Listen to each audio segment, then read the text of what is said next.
Au XIe siècle, Knud le Grand règne à la fois sur l'Angleterre, le Danemark et la Norvège.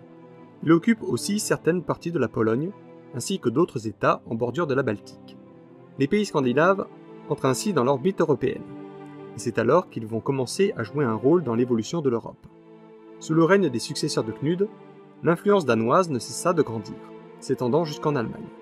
Pendant près de 50 ans, les Danois dominèrent la Baltique de 1180 à 1227, date à laquelle le roi, Valdemar II, essuya une sévère défaite devant les Germains. Au même moment, les expéditions des Suédois les conduisaient à la conquête de la Finlande, achevée en 1323, puis encore plus loin jusqu'au lac Ladoga, dans le nord-ouest de la Russie, où ils fondèrent des comptoirs.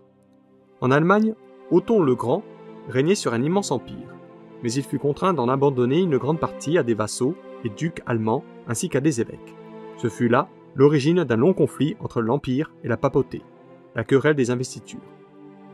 Jusqu'alors, en effet, c'étaient les papes qui nommaient les évêques, mais les empereurs d'Allemagne prétendirent imposer désormais les prélats de leur choix pour les sièges épiscopaux vacants. En 1075, le pape Grégoire VII, homme d'une grande habileté et d'une énergie indomptable, sentant l'autorité de la papauté menacée, décida que le pouvoir d'investir les évêques appartiendrait au pape seul, et que les souverains, princes ou ducs, de quelque pays d'Europe que ce fût, qui éliraient les évêques de leur propre autorité, seraient frappés d'excommunication. Mais Henri IV, empereur d'Allemagne, défiant l'autorité du pape, désigna un évêque de son choix. Il fut aussitôt excommunié. Or, cette sentence signifiait notamment que les sujets d'Henri IV n'auraient plus droit aux enterrements ni aux mariages religieux. Aussi, s'en trouva-t-il fort peu pour l'approuver. Abandonné de tous, l'empereur dut solliciter le pardon du pape à Canossa en 1077. Cependant, quelque temps après, Henri IV, ayant de nouveau offensé le pape, fut excommunié une seconde fois. Il réunit alors une armée, envahit l'Italie et s'empara de Rome, exilant le pape au sud de la péninsule. Cette querelle d'intérêts, entre la papauté et les empereurs d'Allemagne, secoua pendant de longues années Rome et l'Empire romain germanique. Mais en 1122, une solution intermédiaire finit par triompher. Par le concordat de Worms, l'autorité féodale du suzerain, roi, empereur ou prince, s'exerçait sur les évêques dans le domaine temporel, ceux-ci étant tenus de se soumettre aux lois du pays où ils résidaient. En revanche, le pape se réservait le domaine spirituel et le droit d'investiture. Cependant, le conflit recommença 30 ans plus tard, lorsque Frédéric Ier, Barberousse, le beau et hardi empereur d'Allemagne, décida d'ignorer le concordat de 1122. Traversant le nord de l'Italie, il arriva à Rome, où il déposa le pape légitime et investit un antipape. Pendant un certain temps, l'on put croire que Frédéric Barberousse exercerait son autorité sur l'Église tout entière. Mais les villes lombardes se liguèrent contre la brutalité des officiers impériaux chargés de les gouverner, et Barberousse fut vaincu à Legnano en 1176 par les Italiens révoltés. Confessant alors ses torts au pape légitime, Alexandre III, il se retira en Allemagne, consacrant les dernières années de son règne à gérer avec sagesse les affaires intérieures de l'État. Il devait se noyer au cours de la Troisième Croisade, en 1190. Avec les successeurs de Barberousse, la lutte reprit avec la papauté. Son petit-fils, Frédéric II, roi des deux Siciles, rêvait de devenir empereur du Saint-Empire germanique. Mais il ignorait, pour ainsi dire, tout des affaires de l'Allemagne. Et les ducs et évêques allemands s'opposèrent à sa candidature. Cependant, grâce à la protection du pape Innocent III, juriste avisé, le jeune Frédéric finit par triompher, et il fut couronné empereur. Le nouvel empereur n'en reprit pas moins la lutte contre la papauté. À vrai dire, Frédéric II était un singulier personnage. Certains voyaient en lui un surhomme, d'autres un fou. On l'avait surnommé Stupor Mundi, la stupeur du monde. Il ambitionnait de réunir l'Italie à l'Empire, et de soumettre la papauté à son autorité impériale. Il prétendait régner sur un grand empire latin qui dominerait l'Europe et dont Rome serait la capitale. Cependant, le pape Grégoire IX s'opposa à ces folles prétentions et, lorsque Frédéric tenta de marcher sur Rome, il fut vaincu à Parme par les forces papales et celles des villes italiennes alliées. Ses fils reprirent la lutte, mais sans succès. Par la suite, le royaume des deux Siciles échut en partage à un suzerain français, Charles, frère de Saint-Louis. C'était là une imprudence de la part de la papauté, car, comme l'Allemagne, la France se trouva ainsi encouragée dans ses prétentions. Bien plus, La continuelle ingérence de la papauté dans les affaires temporelles affaiblit son autorité, et bientôt les papes n'allaient guère être mieux traités que des vassaux. Pendant ce temps, l'Allemagne tournait ses regards vers l'Est, et les empereurs, parfois soutenus par leurs ducs vassaux, multipliaient leurs incursions en Pologne, en Hongrie et en Bohême, y installant à demeure leurs sujets et repoussant les Slaves établis dans ces pays depuis des siècles.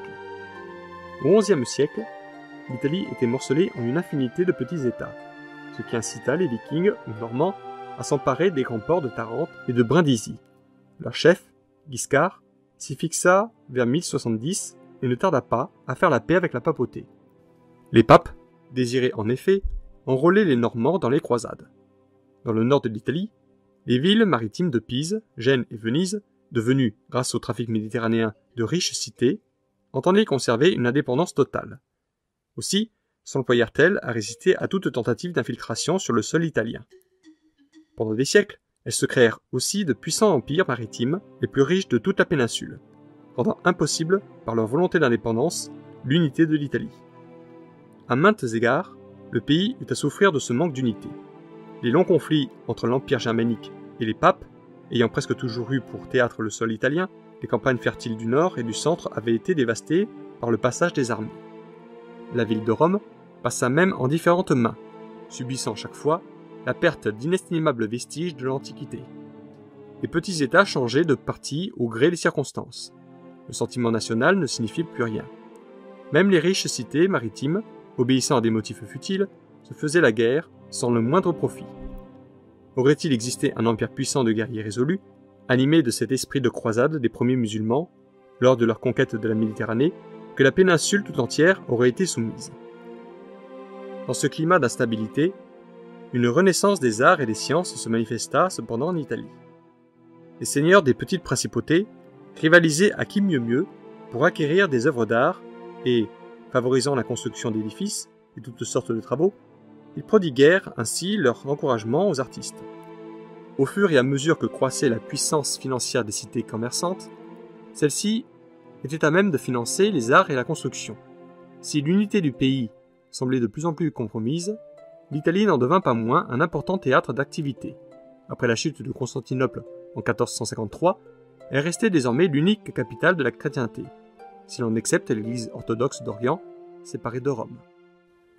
Sous le califat des Omeyyades, l'Espagne et le Portugal étaient en grande partie aux mains des musulmans. Au début du XIe siècle, ceux-ci occupaient les régions situées au sud et à l'est de l'Espagne, ainsi qu'une partie du Portugal.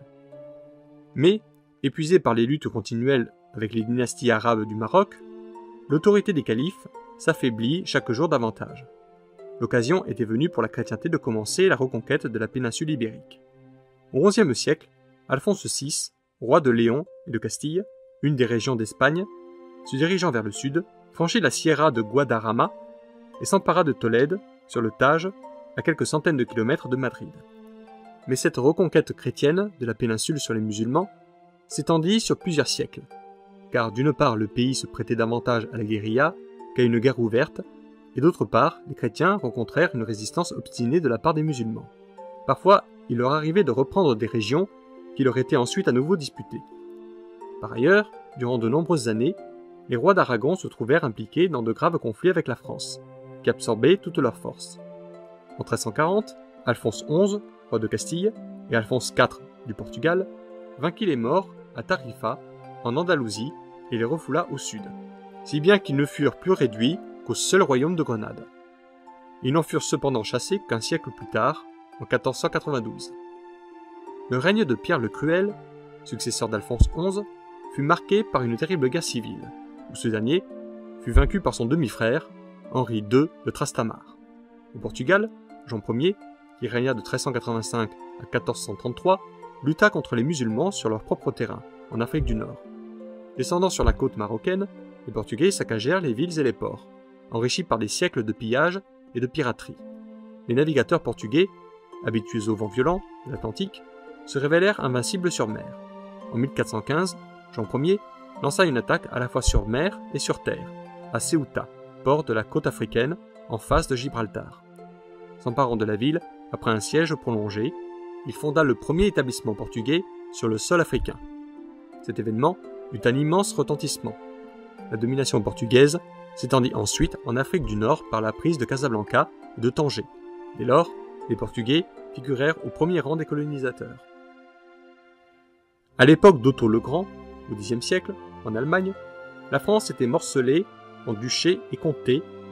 Il existait bien un roi de France, mais, pendant longtemps, la plupart des grands vassaux échappèrent à son autorité. Par exemple, Guillaume, duc de Normandie, qui avait conquis l'Angleterre en 1066, refusait de reconnaître le roi de France comme son suzerain. Et pendant 4 siècles, les rois de France et d'Angleterre passèrent le plus clair de leur temps à se disputer la possession des provinces françaises. Lorsqu'en 1154, Henri II Plantagenet devient roi d'Angleterre, il est déjà le maître de plusieurs grands domaines en France. La Normandie, l'Anjou, le Maine, la Touraine et l'Aquitaine. L'ensemble de ces territoires représente plus que les possessions du roi de France. Mais en 1180, Philippe Auguste monte sur le trône de France. Souverain habile et avisé, il entreprit de faire de la France une nation forte et unie. Résolu à expulser les Anglais, il dresse tout d'abord les 2 fils d'Henri II, qui sont Richard Cœur de Lion et Jean sans Terre, contre leur père. Et lorsque Jean sans Terre, succédant à son frère, devient roi d'Angleterre, Philippe Auguste profite du peu d'intérêt qu'il attache à la défense des possessions anglaises en France pour attaquer les Anglais. La victoire de Bouvines, en 1214, marquera pour la France l'éveil d'une conscience nationale. Les acquisitions territoriales de Philippe Auguste restèrent aux mains des Français jusqu'à l'avènement d'Édouard III d'Angleterre, qui régna entre 1327 et 1377. Le fils de Philippe, Louis VIII, étendit la domination française au sud de la France. Louis IX, le futur Saint-Louis, n'avait que 12 ans lorsque son règne commença. C'était un prince affable, sage et foncièrement droit, d'une piété ardente. Il avait une grande compassion pour les pauvres. On aurait pu croire que cette qualité lui porterait tort en ce siècle de violence et de guerre. Mais, comme Louis IX était en outre courageux, hardi et de sages conseils, il devint l'un des plus grands rois de l'histoire de France. Là où d'autres souverains, tels Philippe Auguste, avaient échoué par la force, Louis IX, par la dignité de ses manières et la générosité de son esprit, réussit à imposer son autorité à ses grands vassaux. Saint-Louis va introduire en France de profondes réformes. Il cherche avant tout le progrès de la justice. Désormais, tous ceux, humbles ou puissants, qui ont un grief quelconque à formuler, peuvent faire appel personnellement au roi. Il crée ainsi dans les provinces des commissions judiciaires, les enquêteurs royaux, chargés de faire connaître et respecter la volonté royale. Sous son règne, la France connaît une période de paix et de grandeur. Les plus belles églises et cathédrales gothiques datent du temps de Saint-Louis. Des routes sont construites, l'enseignement se développe. Le prestige de l'Université de Paris est tel que penseurs et écrivains y accourent de divers pays, et leurs débats auront une grande influence sur la culture européenne. Les successeurs de Saint-Louis n'ont ni sa sagesse, ni ses qualités. Leur politique est plus agressive. Avec eux reprend le conflit contre la papauté, les royaumes voisins et l'Angleterre. En 1302, le pape Boniface VIII proclama imprudemment que rois et princes doivent obéissance au pape dans les domaines spirituels et temporels, ce qui revenait à dire que le pape avait droit de regard sur le gouvernement royal. Mais Philippe IV le Bel s'opposa à la volonté du pontife et le fit arrêter. Boniface, relâché, mourut peu après. Ses successeurs, abandonnant Rome, vinrent alors habiter en Avignon. Ils y restèrent près de 70 ans, pendant lesquels la papauté, courbant la tête devant le roi, devint en quelque sorte vassal de la couronne de France. Les papes ne revinrent à Rome qu'en 1377, sous le pontificat de Grégoire XI. À sa mort, l'année suivante, Urbain VI fut élu, selon la coutume, par les cardinaux assemblés en conclave. Mais les Français, refusant de le reconnaître, firent élire en toute hâte Clément VII, qu'ils installèrent à Avignon. Il y eut ainsi 2 papes, l'un séjournant à Rome, l'autre en Avignon, situation d'autant plus désastreuse qu'ils ralliaient l'un et l'autre un nombre égal de princes partisans. Ce grand schisme d'Occident se prolongea pendant plusieurs années, portant un tort considérable au prestige de l'Église. Il fallut attendre 1417 pour que l'élection de Martin à Rome, reconnue par tous, mit fin au schisme. Pendant ce temps, la guerre de Cent Ans opposait la France à l'Angleterre. Le début de la guerre fut marqué par de graves défaites françaises.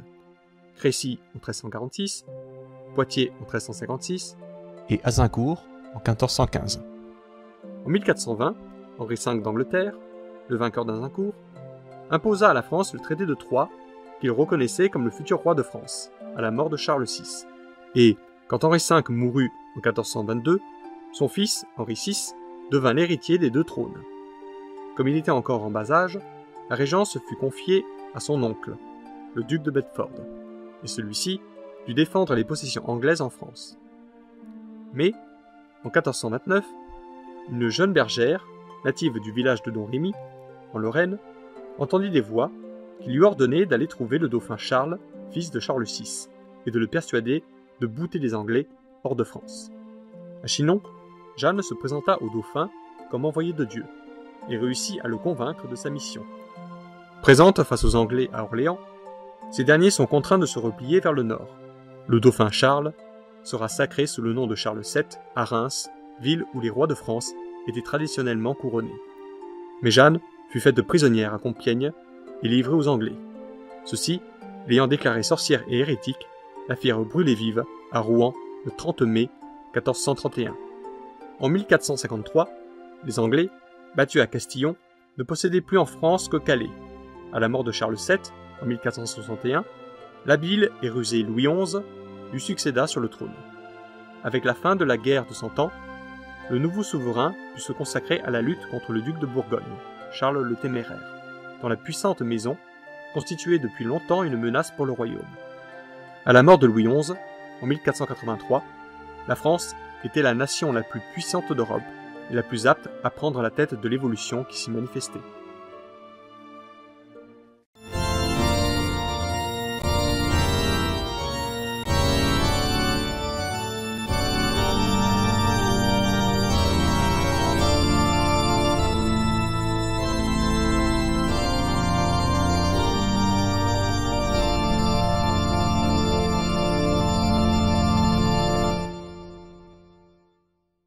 Si vous aussi vous avez apprécié cette vidéo, et si vous pensez comme ce passionné, je vous invite à laisser votre avis, liker la vidéo, vous abonner à la chaîne, et pourquoi pas, partager cette vidéo. Merci.